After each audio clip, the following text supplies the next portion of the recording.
The most impressive thing to me about sci-fi and fantasy is that the storytellers in these genres must create a fully functioning world in their head and properly flesh it out within their stories. In the last video I talked about the Star Wars Galaxy, iCard above, but others like A Song of Ice and Fire and its television adaptation Game of Thrones, The Lord of the Rings, Star Trek, and to a lesser extent light sci-fi like some of my personal favorite TV shows like Person of Interest, have worlds that feel distinct from our own because of how well they've been fleshed out. The same goes for Avatar. No, the blue people one. There we go. You can't imagine how excited people were when I told them I was going to be talking about one of their favorite animated shows, heck, one of the most beloved animated shows of all time. Boy, are they going to be disappointed that I'm not talking about that. Even more that I haven't even seen it. One day I'll get to it, and maybe a video will come of it. No, today I'm talking about the 2009 movie directed by James Cameron, known as the highest grossing movie of all time, before it lost to Avengers Endgame and then later reclaimed the spot in subsequent re-releases. Personally, unlike most people, I'm not a huge James Cameron fan, most likely because up until a year ago I hadn't seen any of his films. However, in the past 365 days I've managed to catch up on most of his filmography. He earned his reputation in the 80s with The Terminator, a unique take on a sci-fi slasher that made Arnold Schwarzenegger a star, and Aliens, which regrettably I have not seen.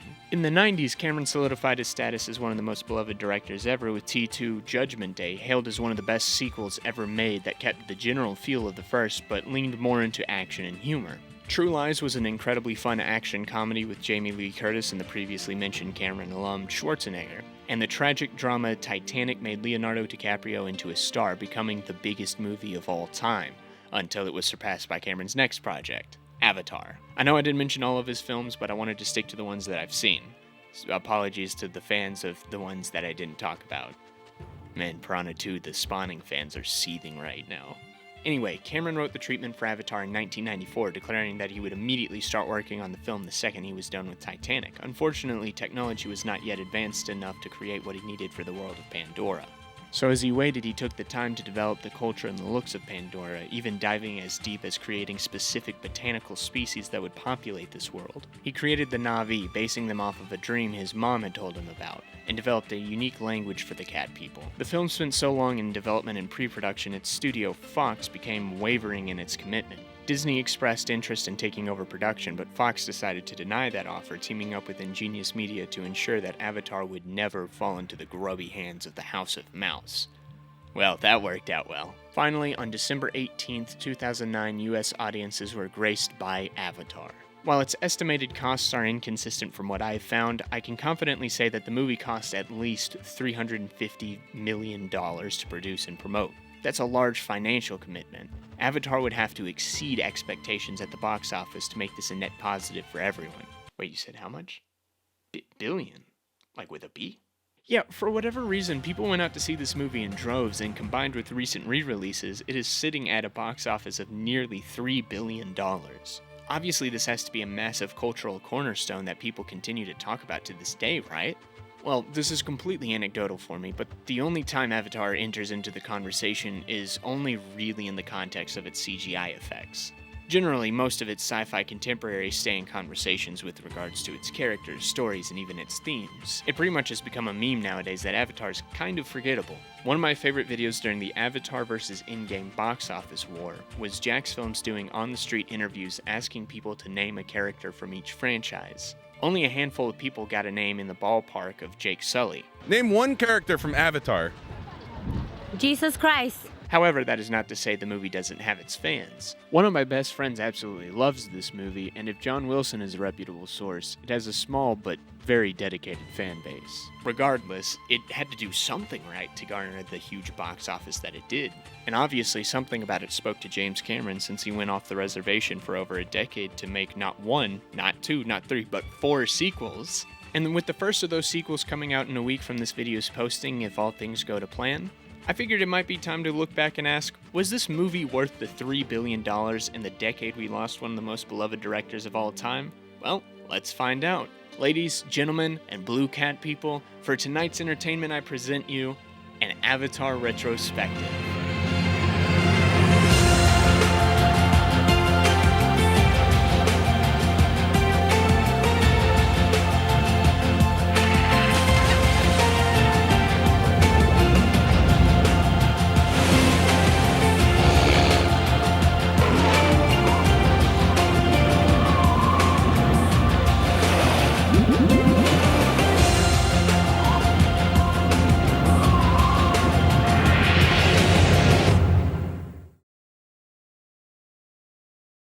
Personally, I had never seen Avatar until the re-release this past September to promote Way of Water. I watched this hoe in an empty IMAX 3D theater, which is pretty much the only way to see it.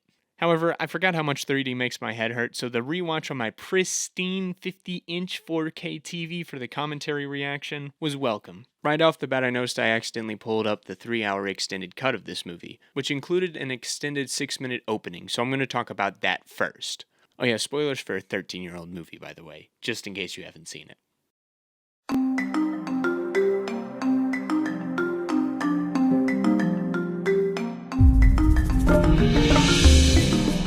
Most of the additional scenes kind of felt like pointless filler to boost the runtime. However, the biggest scenes that stood out to me were the new opening sequence on Earth and Laz Alonso's character's death. That death scene was fine. All it really does is confirm the character's death and make it clear that the leadership of the Na'vi has been passed to Jake. It also raises some questions as to how Jake was able to get back into his avatar body when the containment unit was breached, and how this guy was able to cling on to life for as long as he did after being shot multiple times and falling from a plane.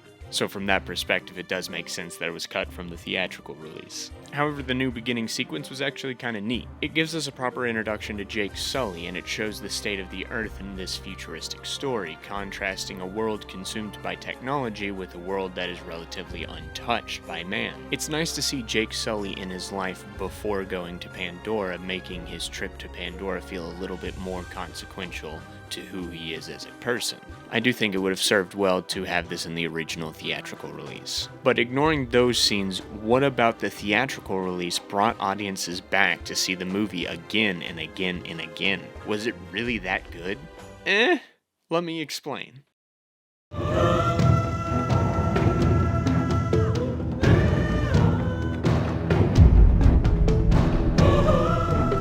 Let's start with something positive. This movie looks amazing.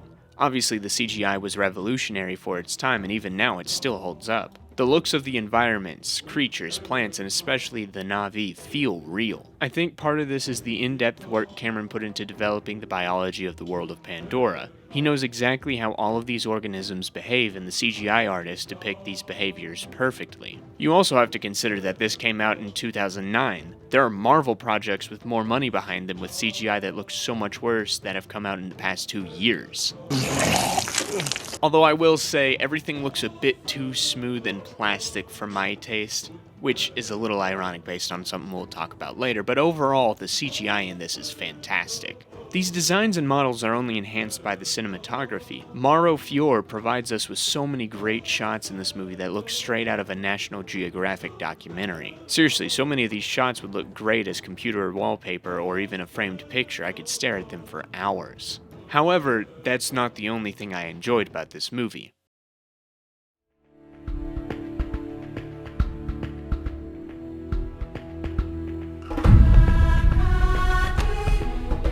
I really like James Horner's score. It adds to this feel like you're watching a nature documentary and not a fictional story with CGI assets running around. It fits the movie well, though I don't think I'll go out of my way to listen to the soundtrack on my own. With that being said, I really hate the actual theme for this movie, though. ICU feels like it's trying to recapture the glorious majesty of Celine Dion's My Heart Will Go On without really capturing the power of that song. The song also just doesn't fit the aesthetics of this film. My Heart Will Go On slides perfectly into Titanic's soundtrack because the song is effectively a love song about how one's love will surpass the life of those they love, which complements a movie about Rose loving Jack long past his tragic death. However, ICU is effectively another pop love song, which doesn't fit Avatar. Yes, Jake and Neytiri's romance is a decent chunk of this film's story, but the overall story is about fighting for your home and your people, defending the beauty of nature and the destruction humanity can bring to nature, all of which does not complement this love song at all. Something like a rock ballad or something straight out of Lion King would work better. As it stands, this song doesn't gel well with what the movie's trying to address. Speaking of which,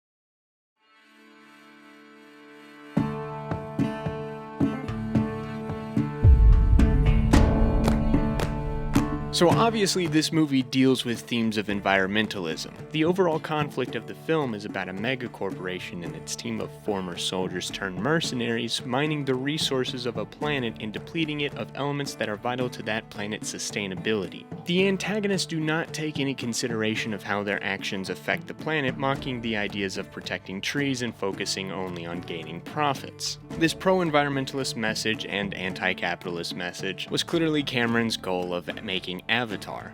Here's the thing though, environmentalism is kinda cringe. Maybe I've just gotten tired of seeing public statements about how the world is gonna end tomorrow and the constant barrage of videos of morons acting like they're saving the planet by destroying public property, but I just find moral grandstanding on saving the planet to be inherently cringy. This movie kinda hits this theme right in that perfect cringy spot too. It's all about how cruel humans can be to the environment and how the collective we need to save the planet and protect it. It proposes this idea as if it is incredibly profound without actually proposing anything unique with it. It literally just presents the message of corporations, technology, and people, bad. Nature, good. No nuance, no allowance for any exception. This is definitively how it is, says Mr. Cameron. Oh, we need to protect our planet from being destroyed by evil corporations. Their plastic and technology will destroy everything we hold dear. Cool story, Mr. Cameron. I'm glad this movie is against the use of dangerous materials that pollute our world. Like plastic.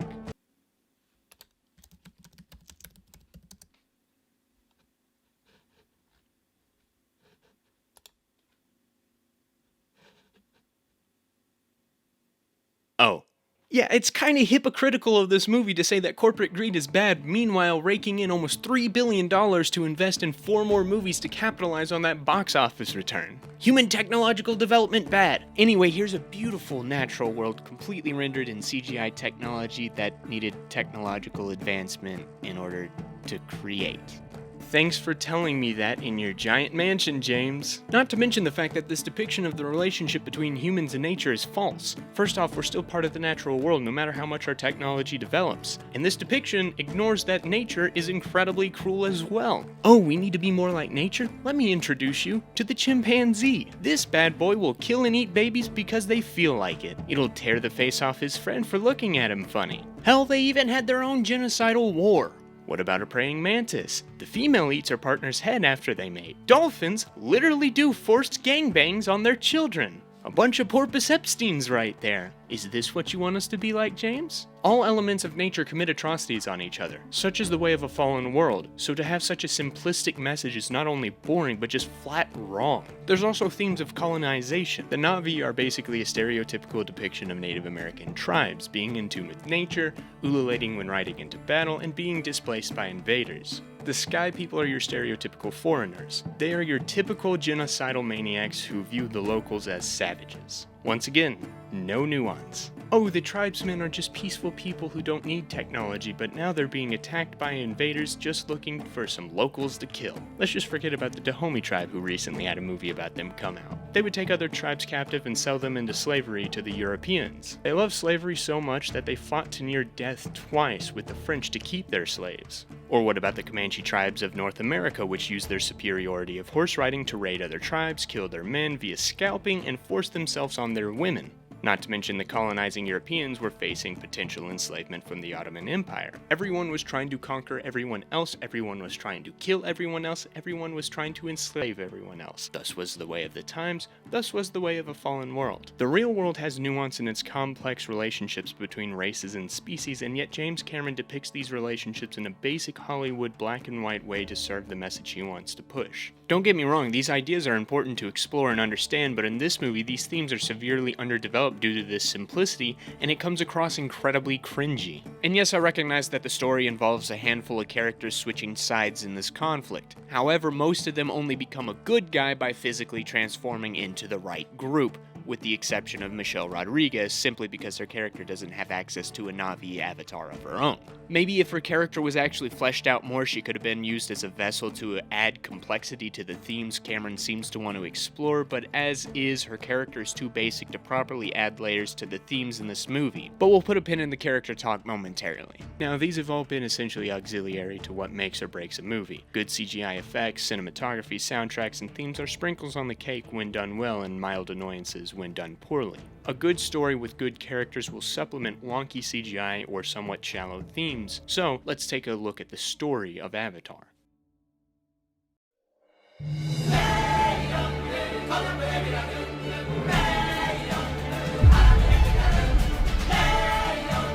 Avatar follows the wheelchair-bound former Marine Jake Sully as he travels to Pandora to replace his brother in a critical scientific mission to establish connection with the native Na'vi tribe. He's recruited by the leader of RDA Security to spy on the Na'vi so that the company can have proper intel on the tribe. Their goal is to mine the unrefined mineral unobtainium, really clever name there, guys, from a large deposit at the bottom of the life tree. However, Jake starts to form a bond with the Na'vi, leading him to have to choose between duty and love. The story naturally builds out the world of Pandora, giving us a decent understanding of its culture. There are some scenes, though, that only really serve to introduce an idea that will be paid off later. For example, the scene where Jake and Neytiri are attacked by the Taruk only serves to introduce the creature and the idea that only 5 Na'vi have ever tamed it. It doesn't do much to develop the story, it just introduces the lore that will be used later in the third act. These types of scenes make the middle section of the film feel much slower than the beginning and the end. I nearly fell asleep twice watching the movie during these parts. Granted, I was living off of like 3.5 hours of sleep, so there's that. Anyway, the story's a simple one. I had heard comparisons to Pocahontas before seeing this for the first time, and I don't think it's necessarily a proper one. Pocahontas is about a chieftain's daughter and the pilgrim prisoner she falls in love with, trying to stop a conflict between both of their tribes that started because of prejudice. Love fights to end hate, essentially. Avatar, on the other hand, focuses on a man who seeks to spy on a group for the benefit of a corporation, but falls in love with not only a woman, but a culture. He then joins the tribe to defeat the corporation's military force. Love conquers corporate greed, essentially. In that aspect, the story feels a little more unique. Having the invader joins the native story take place on another planet, and having the invader be a corporate entity rather than your typical colonial crowd does lend the story a bit of freshness. However, the liar reveal plotline is done as basically as you can do it. Oh no, Jake is revealed to be a liar, but he's changed, but the Na'vi don't believe him. They abandon him, and he has to prove himself to them. He does this with one simple gesture, and they instantly forgive him because of superstition. Blah blah blah, all this I've seen before and done better. It also doesn't help that the pacing is a little shaky. Everything leading up to Jake's first run moves pretty slow. I get we need some sort of exposition to set up the story, but 40 minutes is a little excessive. What makes it even worse is that some of the exposition is done in the most awkward way possible. Take this scene for example. Why does Giovanni Ribisi's corporate bigwig character need to explain to the botanist/Pandorian ecological expert that he's been working with for an extended amount of time why the company they work for is on Pandora? She should also understand what unobtainium is from her time studying the planet. This conversation feels like it's only here to tell the audience exposition rather than allowing the characters to naturally learn things as the audience does. There's a way to naturally integrate exposition into a story, and this is just not how you do it. I've heard comparisons between this movie and Dances with Wolves or Princess Mononoke, and while I've never seen these two movies, it still feels like this story is derivative of these two based on my basic knowledge of their plots. Regardless, this is a stock standard story that primarily serves to introduce and explore the culture of the Na'vi and prop up Cameron's idea of big corporation bad, nature good, and colonizer bad, natives good, without fleshing it out much. But nothing highlights this idea quite as much as the characters.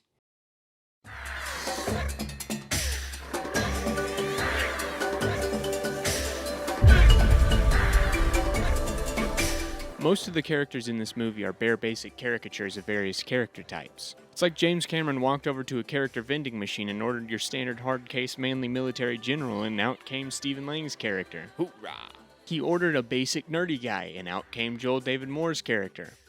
Actually, I speak Na'vi fluently. Sigourney Weaver's character is a typical environmentalist scientist, with a dash of basic white missionary chick in there. Michelle Rodriguez is the soldier who has a change of heart. Laz Alonso plays the typical romantic rival who's either going to become an antagonist to overcome or a reformed ally who helps in the final conflict. Giovanni Ribisi is your typical greedy corporate stooge. Wes Studi is a typical indigenous chieftain. CCH Pounder is your typical Oracle-type character. Matt Gerald's character is a standard hoorah soldier. All this would be fine if these characters got to be fleshed out, explore Alonzo's aggression, develop Studi's relationship with Jake Sully, have some of Sigourney's beliefs challenged. All of these characters are just stock caricatures that never change and only serve to reinforce the environmentalist message. They're also kind of forgettable. You may have noticed that I've only addressed these characters by their actors' names. That's because I had forgotten most of their names by the end of the movie. Hell, I continuously forgot Laz Alonso's character name multiple times during the movie. Satay! Don't do this! Oh, his name's Satay, that's his name. Don't get me wrong, however, I love these actors. I recently watched Stephen Lang as the terrifying blind man in Don't Breathe. Sigourney Weaver is obviously iconic as Ellen Ripley. Michelle Rodriguez was a very underrated part of Lost's second season. Joel David Moore did a great job in the severely underrated show Forever. Laz Alonso is great in The Boys. Giovanni Ribisi was pretty good in this year's The Offer. Wes Studi is an absolute legend working beside Al Pacino in Heat. CCH Pounder was an unappreciated TV actress who was a solid antagonist in Sons of Anarchy. And Matt Gerald is one of the most unappreciated parts of Netflix's Daredevil as the highly complex Melvin Potter. All of them do what they can with the material they get here, and none of the blandness reflects back on them. I think Stephen Lang especially makes the most of the very little his character gets. The Colonel at least has some entertaining moments with a couple random lines that are just hilarious. This is Puppet Dragon. Day one. Think I felt like a shaved tail, Louis? Out there beyond that fence, every living thing that crawls, flies, or squats in the mud wants to kill you and eat your eyes for jujubes. However, I did intentionally leave out the two main characters as they actually get a little bit of growth. Neytiri is maybe the most iconic character in this movie. She's usually what people think of when you mention this movie, and there's a good reason for that. No, you pervert, a different reason. This is by far the most expressive character in the movie. Zoe Saldana gives this character so many weird and fun mannerisms that make her endearing. I also enjoyed how she starts out as a staunch fundamentalist of the Na'vi, and as she grows closer to Jake, she starts behaving in ways she wouldn't naturally. She starts having more fun with what she does and mimics Jake's jovial hell yeah instead of a traditional Na'vi ululation. Hell yeah!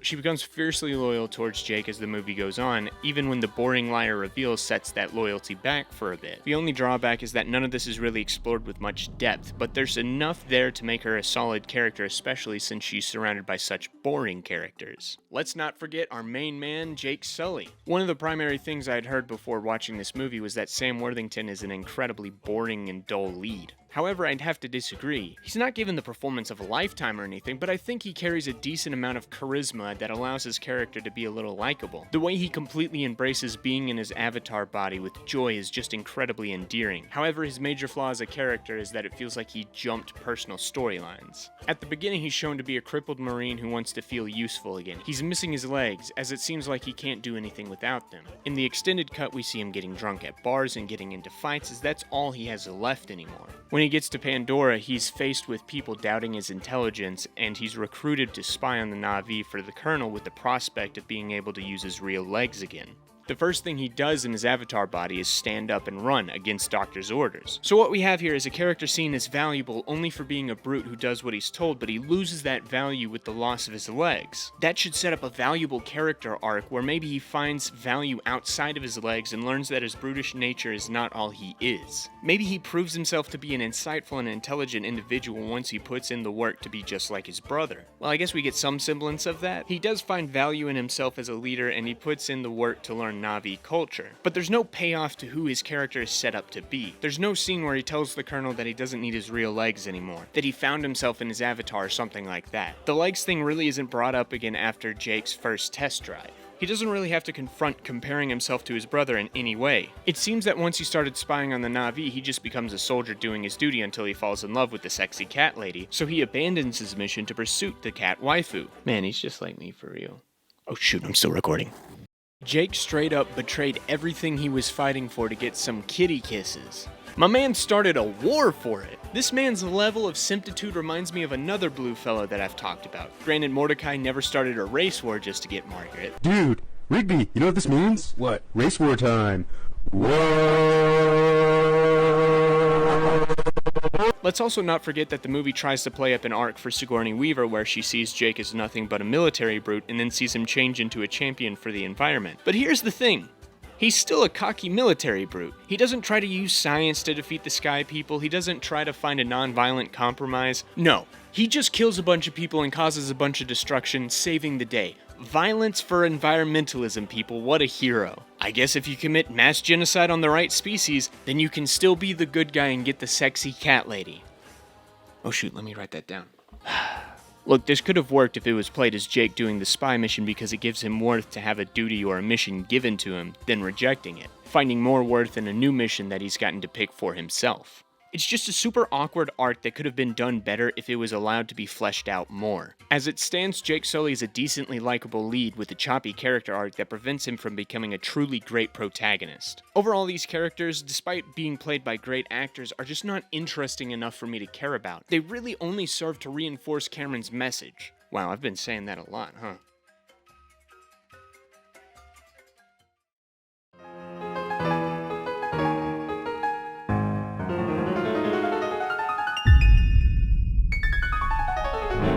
After watching and rewatching this movie, writing and rewriting this script, even finishing the video and uploading it unlisted to YouTube, and then talking through the movie with a friend, I have had a hard time nailing down my exact thoughts on this movie. At the end of the day, I'll have to settle on this. Avatar is the definition of mid.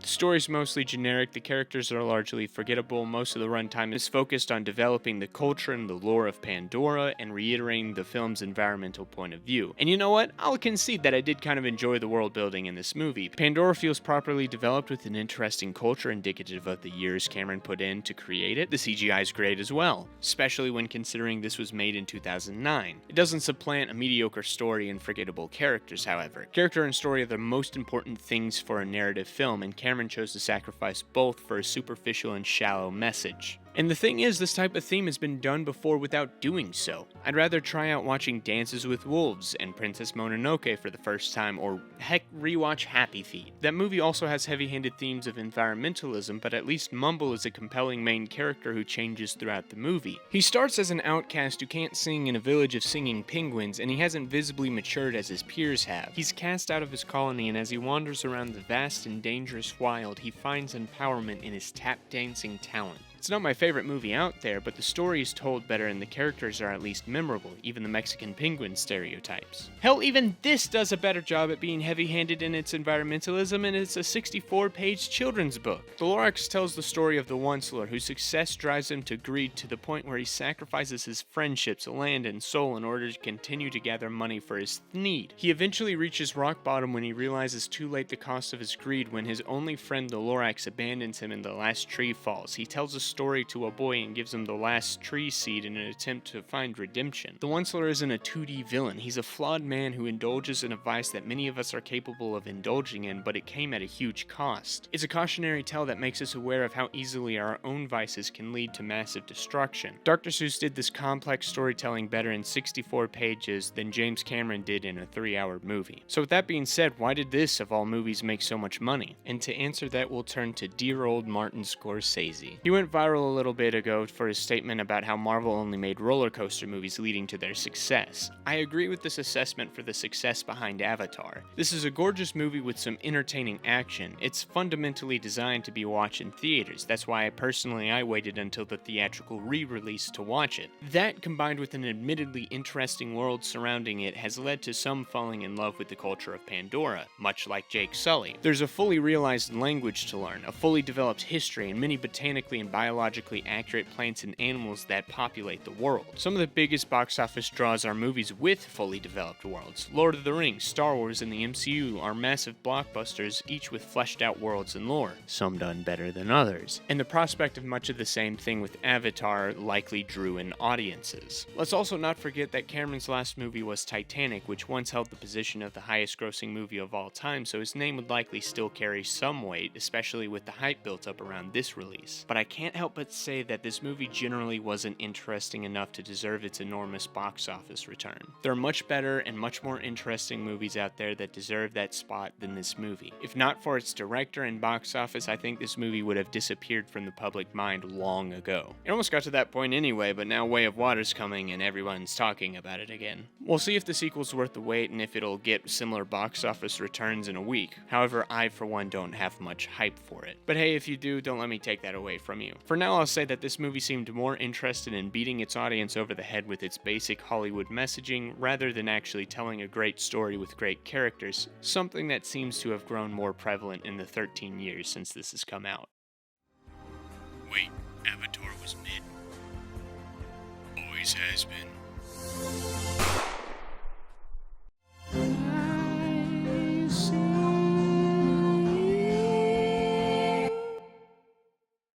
Thanks for watching. I hope you enjoyed the video. Let me know what you thought about Avatar, and if you disagree or agree with me in the comments down below. Also, let me know if you're excited for Way of Water and if you're going to go see it. I know it can be a little annoying when creators include this part in the video. I appreciate you watching this far anyways, but I've been told that this helps, so I'm just going to do it anyways. Don't forget to like and subscribe. Hit that bell icon to get notifications when I upload. Click here to watch my latest video. Click here to visit my channel. All that out of the way, thank you genuinely for watching this video. I greatly appreciate it. I have one more planned for Christmas, so I'll see you then. This has been tonight's entertainment. Good night.